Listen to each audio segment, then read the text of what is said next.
Is it true that you said Hitler didn't kill enough Jews during the war?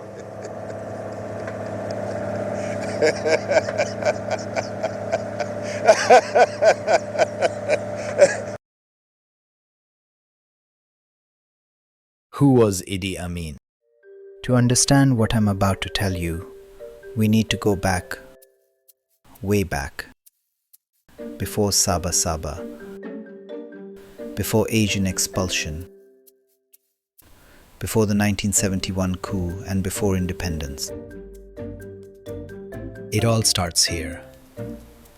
Before the name Idi Amin inspired fear and fascination across the world, he was a boy born under the shadow of empire.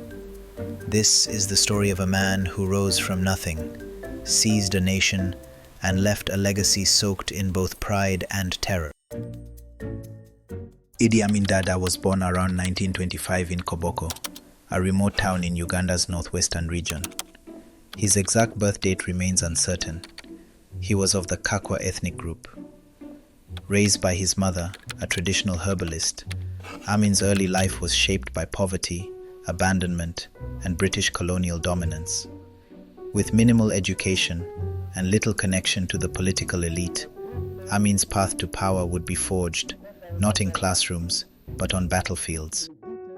In 1946, Amin joined the King's African Rifles, a colonial regiment of the British Army.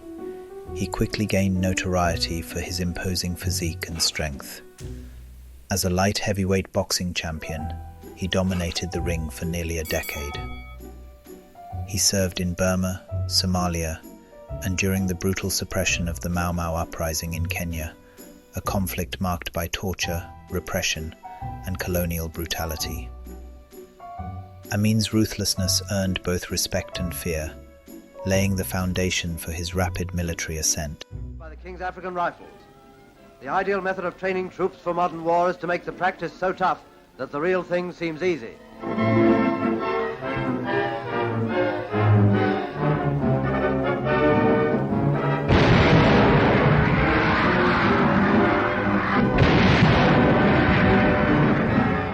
As Uganda approached independence in 1962, Amin's rise continued under Prime Minister Milton Obote. Promoted to deputy commander, he led operations in Karamoja and against Congolese rebels. Behind his brutal efficiency was a growing ambition. Amin was no longer just a soldier, he was a player in the game of power. And at midnight, Sergeant Major Sidney Small of Birmingham lowers the Union Jack that has flown in Uganda for nearly 70 years. And to replace the Union Jack, the black, gold and red flag of the new young state, Uganda is born again, free and independent.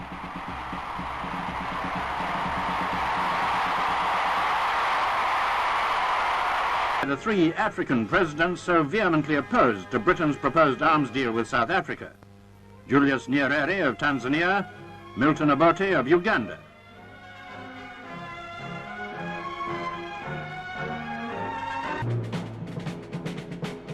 January 25, 1971. Amin staged a coup d'etat. Tanks roared through Kampala. The army had spoken.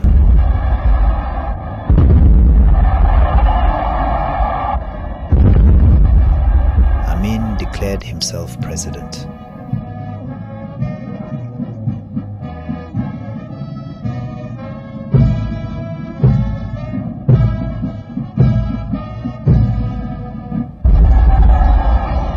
I will well and truly exercise the functions of the head of government of the Republic of Uganda, so help me God.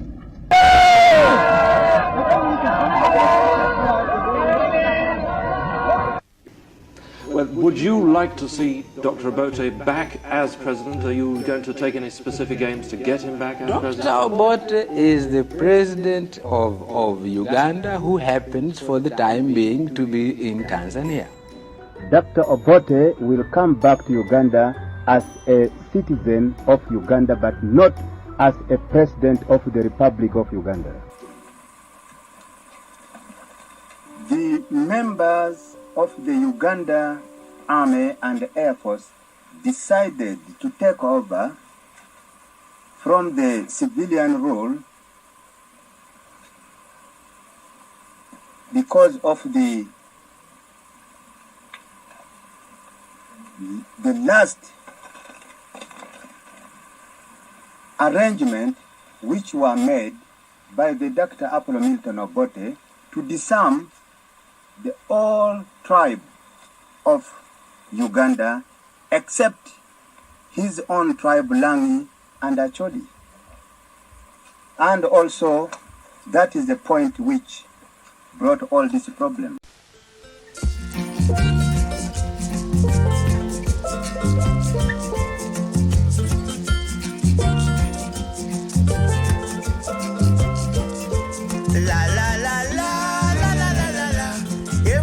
Come on, we should have fun. La la la la la la la la la. Everyone come on, we must have fun. Every day we say that things is hard. Still we better than plenty abroad. Earthquake come on. The scene was gut-wrenching. A palpable fear permeated the air, a kaleidoscope of profound despair. Their eyes wide with incomprehension, alongside frail elderly mothers and fathers. Actually, I took this decision for the economy of Uganda. And I must make sure that every Ugandans get a fruit of independence. Since actually Uganda is not yet independent, I will say that, even when the British handed over on the 9th of October 1962, the Uganda still not yet independent. Uganda will be independent after this, my decision, after I want to see that the whole Kampala street is not full of Indians. It must be proper black, and administration in those shops is run by the Uganda. The dictator's decree was sharp, unforgiving, a mere 90 days, and he was deadly serious. What will happen to these people if they don't go by the time limit? I think they will be sitting like they are sitting on the fire. I will tell you this. You just wait after 3 months. What will you do to them? Okay, you will see. They knew, with a sinking dread, the brutal reality of his intent. But what truly haunted them was the agonizing uncertainty. Would they ever find safety? Would their precious, meager belongings, the last vestiges of their lives, survive the perilous journey? Each passing day was a stark reminder of the brutal reality they faced, a desperate step into an utterly unknown, terrifying void. To some, it was a bold move to return Uganda to Ugandans. To others, it was a catastrophic purge driven by greed and xenophobia. This decision purely not against Britain, not against India, Bangladesh or Pakistan or any Asian, but I took this decision only for the economy of Uganda. I am not going to change my mind. I think I've told them. At the moment, our main worry is to kind of get out of this country safely. We are not even worried about our belongings or our things, but what we would like is personal safety. Why is it, do you think, that in this country the Asians have been and still are so successful? Because the Africans, they didn't know the business. How can they? To run the business or to run the factories without brain, nobody can do it. You've said you wanted to teach Britain a lesson, President. Why is that? And that is now lesson I am teaching the British. I am teaching now the lesson because I am correcting them from the mistake they had made. If they had think before earlier that there is the African here who can even work under building the railway with the instruction given to them by the British, this problem will not happen. Isn't this going to end your friendship with Britain? I don't mind ending. What are you giving me? What is more you are giving me? British actually deceived me last year, giving me £10 million. They never give up to now. When I had a really very critical problem of finance, up to now. Now I don't want that man again. And now they have given, I think every year, 4.5 million every year. But this, even if they withdrawn or they take it away, it will not marking time Uganda even 1 minute. I must make this clear. But the British are my best friends. I have. Amin was known to have multiple wives throughout his tenure, a practice not uncommon for leaders in certain cultural contexts, though his approach was often unconventional and, at times, dictated by his evolving whims. Maliamu was arrested in Tororo on the Uganda-Kenyan border and accused of attempting to smuggle fabric into Kenya. She, alongside his other wives, were divorced by Amin in a public announcement on Radio Uganda in March 1974. Accounts indicate that K. Amin died under mysterious circumstances in 1974, with her body found dismembered. Sarah, sometimes referred to as Suicide Sarah, due to her association with the Revolutionary Suicide Mechanized Regiment Band as a dancer, not from an actual suicide attempt, captured Amin's attention. Accounts suggest that he saw her performing and was instantly captivated.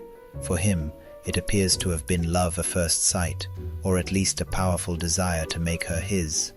The marriage itself was a spectacle, held in 1975 at the Nile Mansions, now the Kampala Serena Hotel, and was attended by prominent figures including Yasser Arafat, then chairman of the Palestine Liberation Organization. It was clear that Amin intended for this union to be more than just personal. It was a grand public statement, solidifying Sarah's status as, in his eyes, his true First Lady. She was often seen by his side at official functions, adding a touch of glamour to his often brutal regime.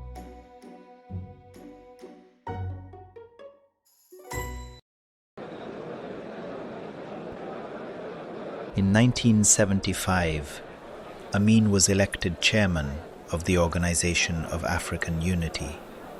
This was not a minor feat.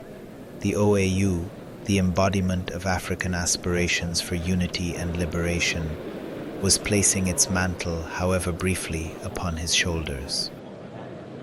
I would like to say here that my word which I said, the total liberation of Africa must be put into practice.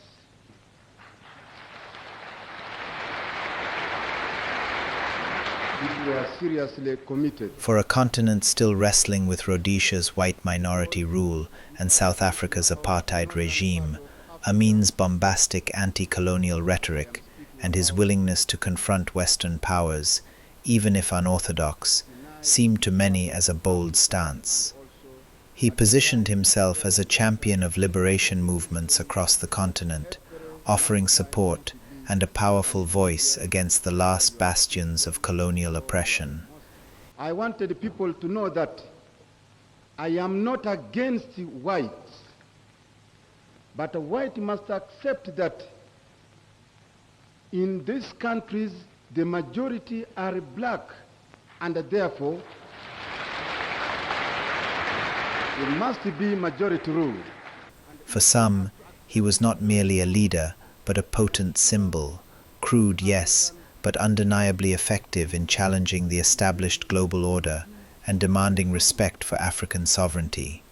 He was the unapologetic African leader, unafraid to speak truth to power. He was, to many, a very powerful figure in the continent, perhaps the most famous one too. The people loved his speeches, like this famous one. And also, I am speaking as a great man who is the conqueror of the British Empire.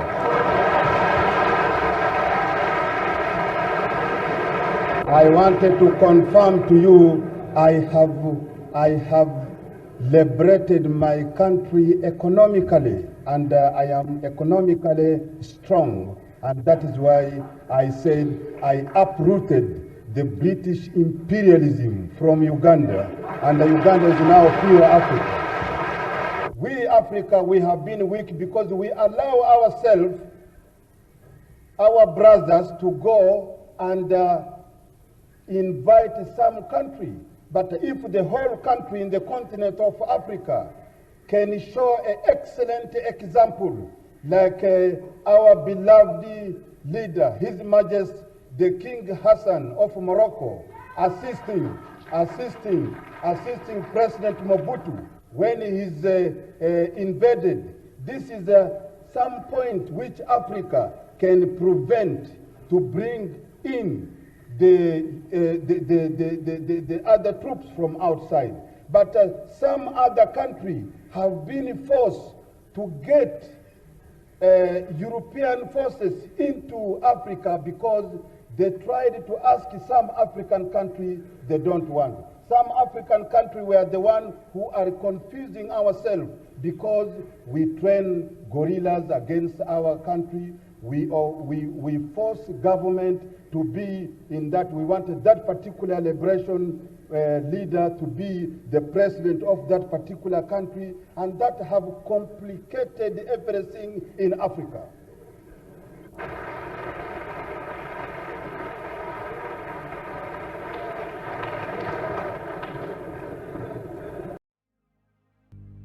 For nearly 8 years, from 1971 to 1979, Uganda was under the iron fist of Idi Amin. His rule on ground was characterized by extreme brutality and human rights abuses. Hundreds of thousands of Ugandans lost their lives, and the country was isolated from much of the world. Amin's regime was unpredictable, often bizarre, and increasingly violent. But even dictators make mistakes. In late 1978, Amin made a grave miscalculation. He ordered his forces to invade and annex the Kagera salient, a region of neighboring Tanzania. This was an act of blatant aggression against a sovereign nation, and it would prove to be his undoing. Tanzania, led by its principled president Julius Nyerere, couldn't stand by. Nyerere saw Amin's invasion not just as an attack on his country, but as an affront to human dignity and African liberation. He knew that if Amin wasn't stopped, his reign of terror would only continue. Tanzania mobilized its military, the Tanzania People's Defense Force, TPDF, and launched a counter-offensive. Initially, the goal was simply to push Amin's forces out of Tanzanian territory. But as the TPDF advanced into Uganda, they were met not with resistance from the local populace, but with a cautious hope. Ugandans, desperate for an end to Amin's reign, often welcomed the Tanzanian soldiers. This transformed the conflict from a border dispute into a full-scale liberation war.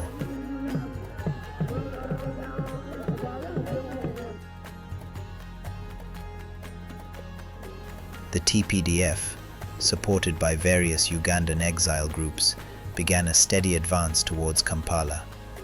Amin, increasingly paranoid and isolated, resorted to blustering radio broadcasts, claiming victory and denouncing his enemies.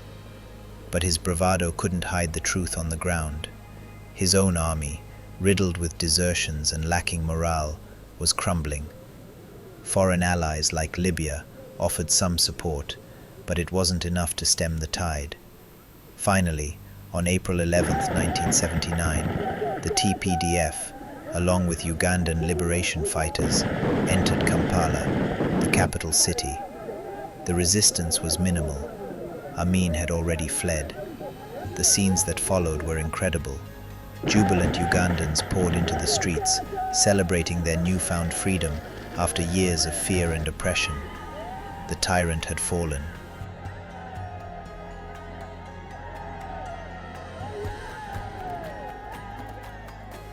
Idi Amin eventually found refuge in Saudi Arabia.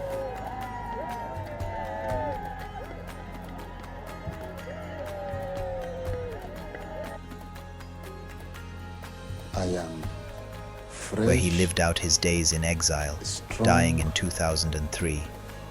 His downfall marked a turning point for Uganda, ushering in a long and difficult path towards recovery and stability. The The story of Amin's downfall is a powerful reminder that even the most oppressive regimes can be overthrown, and that sometimes intervention is necessary to protect human lives and uphold justice. It's a testament to the resilience of the Ugandan people and the decisive action taken by Tanzania.